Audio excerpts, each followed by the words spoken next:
നീയൊക്കെ പ്രേമിക്കുകയോ കല്യാണം കഴിക്കുകയോ എന്ത് പണ്ടാരം വേണമെങ്കിലും അയക്കോ. അതിന് ഞാൻ എന്തിനാ കണ്ടോന്റെ കിടിയുള്ളത്? നിന്നോടാരും പറഞ്ഞു അപ്പൊ തന്നെ മരത്തിന് വെളിയിൽ താഴോട്ട് കുതിക്കാൻ. ഓഹോ, അതായല്ലേ കുഴപ്പം. അബദ്ധത്തിലാണെങ്കിൽ ഞാൻ വീണില്ലായിരുന്നെങ്കിൽ കാണായിരുന്നു. അവരെല്ലാവരും കൂടി നിന്നെ കൊന്ന് കുളിച്ച് മൂടിയാണ്. എടാ മനുഷ്യനായ അല്പമെങ്കിലും നന്ദി വേണോടാ മൃഗമേ. നന്ദി വേണം. അത് തന്നെ എനിക്ക് നിന്നോടും പറയാനുള്ളത്. നീ പറഞ്ഞിട്ടില്ല ഞാൻ അവളെ പ്രേമിച്ചത്. എന്നിട്ട് ആ നന്ദി നിന്നെ കൊണ്ടോ? അയ്യടാ, ഇതെവിടത്തെ ന്യായം? പിന്നെ നീയല്ലേ ഞങ്ങളെ ഒന്നിപ്പിച്ചത്. അതിന് അപ്പൊ പിരിയാൻ നോക്കണ്ട നിന്റെ കടമയാ. അതിന് പിരിയാനും ചുറ്റാനും ഒക്കെ നിന്റെ അച്ഛൻ സമ്മതിച്ചിട്ട് വേണ്ടേ? നിന്റെ വീട്ടിൽ പോയിട്ട് ആ മുറ്റത്ത് പോലും ഒരു പെണ്ണും കാലുകുത്താൻ പാടില്ലെന്ന് ശപഥം ചെയ്തിരിക്കില്ല അങ്ങേര്. ഇങ്ങനെ ഉണ്ടോ ഒരച്ഛൻ? അതൊക്കെ നമ്മുടെ വാപ്പ. ഞാൻ ജനിച്ച് 3ന്റെ 4 ഡിം. ഇതിങ്ങനെ കിടക്കയല്ലേ, എന്നിട്ട് ആഴ്ചയിൽ ഓരോ ശപഥവും. എടാ, നിനക്ക് അവളെ കെട്ടണമെന്നുണ്ടെങ്കിൽ ഒറ്റ മാർഗമേ ഉള്ളൂ. എങ്ങനെ നിന്റെ ചേട്ടന്മാരുടെ മനസ്സിളക്കണം. അവർക്കും കൂടി കല്യാണം കഴിക്കണമെന്നുള്ള ആഗ്രഹം ഉണ്ടാക്കണം. ചേട്ടന്മാരിൽ ഒരാളെ നമ്മുടെ കൂടെ കിട്ടിയാൽ മതി. ബാക്കി കാര്യം ഞാൻ ഏറ്റു. ഇന്ന് നിന്റെ മനസ്സിൽ വീണിരിക്കുന്ന ഈ തീപ്പൊരി ഇനി അവരുടെ മനസ്സിലേക്ക് ഞാൻ വീട്ടി തരാടാ.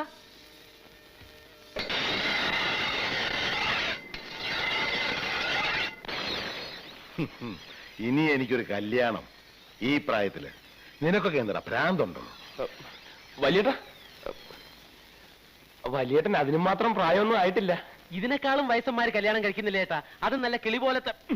അങ്ങനെയല്ല മതിയടാ, പ്രായമായില്ലെങ്കിലും പ്രായം കഴിഞ്ഞാലും ഇനി ഈ ജന്മത്തെ എനിക്കൊരു കല്യാണം വേണ്ട.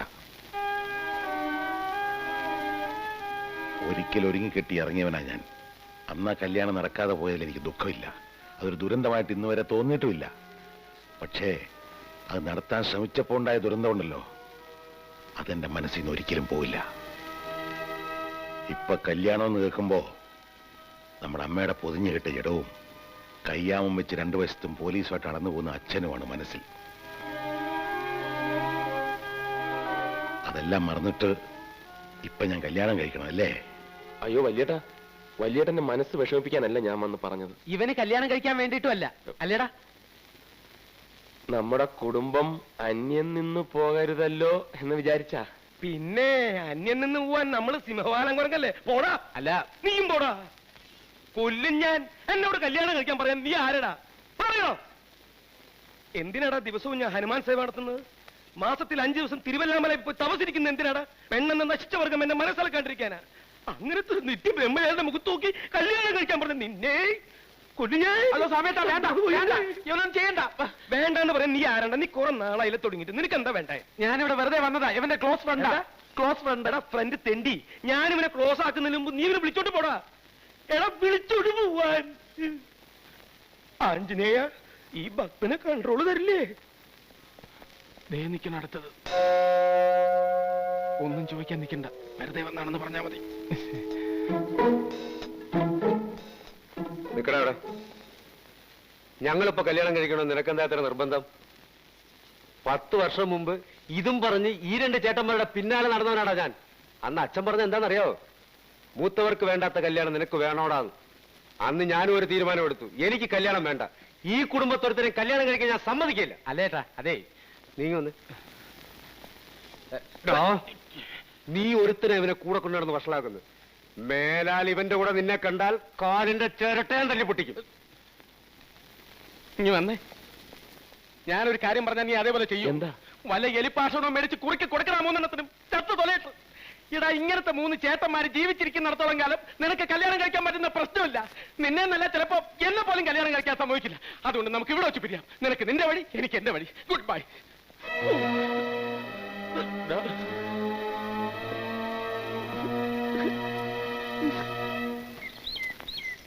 നമ്മൾ തമ്മിൽ ചേർന്ന ഇവിടെ ഒരു ഭൂകമ്പം ഉണ്ടാവുമെന്ന് എനിക്കറിയാം. എന്തുണ്ടായാലും എനിക്കൊന്നുമില്ല. എന്റെ അച്ഛൻ എന്നോട് പറഞ്ഞിട്ടുണ്ട്, നിനക്ക് ശരിയെന്ന് തോന്നുന്നു നീ ചെയ്യണം. എനിക്കിപ്പോ ഇതാ ശരി. രാമഭദ്ര, ഇത് മാലുവിന് അറിയില്ല ഞങ്ങളെ എങ്ങനെ അച്ഛൻ വളർത്തിയെന്നും ഇതുവരെ ഞങ്ങൾ എങ്ങനെ ജീവിച്ചതെന്നും. എന്റെ 5ാമത്തെ വയസ്സിലാ അമ്മ മരിക്കുന്നത്. അതിൽ പിന്നെ ഓർമ്മയിലുള്ള എന്റെ അമ്മയല്ലാതെ ഒരു സ്ത്രീയും എന്റെ ജീവിതത്തിലേക്ക് കടന്നു വന്നിട്ടില്ല. ഇപ്പോ മാലു ഞാൻ പോലും അറിയാതെ എന്റെ മനസ്സിലേക്ക് വന്നപ്പോ എനിക്കിനി മാലു ഇല്ലാതെ വയ്യ. അതിന് ജീവിക്കാനാണെങ്കിലും ശരി, മരിക്കാനാണെങ്കിലും ശരി, എന്തിനാണെങ്കിലും മാലു എന്നോടൊപ്പം ഉണ്ടാവൂ. ഞാൻ വിളിച്ച മാലു ഇറങ്ങി വരുമോ?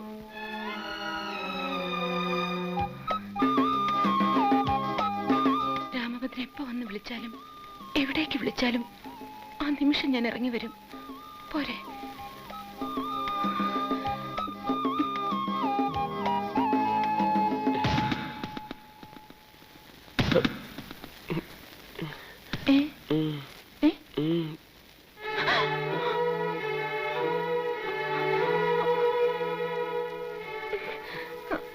പേടിക്കാനൊന്നുമില്ല, ധൈര്യമായിട്ടിരുന്നു.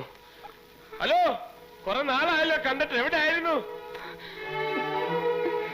വാടി ഇവിടെ, ഇങ്ങോട്ട് വരാൻ.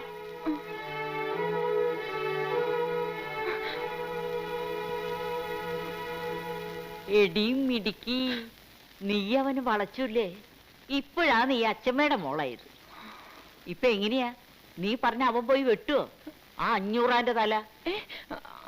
ആ, ഇനി എന്താ ചെയ്യേണ്ടത് ഞാൻ പറഞ്ഞു തരാം. വാ. രാമഭദ്ര, രാമഭദ്ര, നീ രക്ഷപ്പെട്ടടാ. നിനക്കിനി ധൈര്യമായിട്ട് പ്രേമിക്കാം, ആരെ വേണമെങ്കിലും കല്യാണം കഴിക്കാം. ഇനി നിന്റെ അച്ഛനോ നിന്റെ ചേട്ടന്മാർക്കോ നിന്നെ ഒരു ചുക്കും ചെയ്യാൻ പറ്റില്ല. അന്ന് കല്യാണ കാര്യം പറഞ്ഞു തന്നപ്പോ ഏറ്റവും കൂടുതൽ ബഹളം ഉണ്ടാക്കി ആരാ? നിന്റെ സാമ്യേട്ടനല്ലേ? അയാളെ തന്നെ നിന്റെ കൈ കിട്ടിയടാ. നീ എന്താന്ന് വെച്ച കാര്യം പറ. നിന്റെ ഈ സാമ്യേട്ടൻ എല്ലാ മാസവും 1-ാം തീയതി മുതൽ 5-ാം തീയതി വരെ എവിടെ പോകുന്നു എന്നാ പറഞ്ഞത്? തിരുവില്ലാമലയിൽ ഹനുമാൻ കോവിലിൽ ജപമിരിക്കാൻ. ഉണ്ട, അയാളുടെ ഭാര്യ വീട്ടിൽ പോകുന്നതാടാ. ആ, അയാൾ കല്യാണം കഴിച്ചാടാ. 7 കൊല്ലമായി കല്യാണം കഴിച്ചിട്ട് 7 കൊല്ലം ഭാര്യ മക്കളെ രഹസ്യമായി താമസിപ്പിച്ചിരിക്കുക. നമ്മുടെ സാമ്യേട്ടന്റെ കാര്യം തന്നെയാണോ നീ പറയുന്നത്? അയാൾ സാമ്യേട്ടനല്ല, ആ സാമ്യേട്ടനാ. തിരുവില്ലാമലയിലേക്കെന്നും പറഞ്ഞ അയാൾ പോണതേ തിരുവല്ലയിലേക്കാ. അവിടുത്തെ കാര്യം ഒരു കൊച്ചമ്മടി ടീച്ചർ അയാളുടെ ഭാര്യ. മായൻകുട്ടി, നീ വെറുതെ നുണ പറയരുത്. നിനക്ക് വിശ്വസിക്കാൻ പറ്റുന്നില്ല അല്ലേ? തെളിവും കൊണ്ടാണ് ഞാൻ വന്നിരിക്കുന്നത്. ഇതാണ് നിന്റെ ചേട്ടത്തി അമ്മ, തിരുവല്ലാക്കാരി കൊച്ചമ്മണി ടീച്ചർ. ഇനി ഈ കൊച്ചമ്മണി ടീച്ചറെ കൊണ്ട് നിന്റെ വീട്ടിലുള്ളവരെയൊക്കെ നമ്മളൊരു പാഠം പഠിപ്പിക്കുവളിയാ, പാഠം പഠിപ്പിക്കും.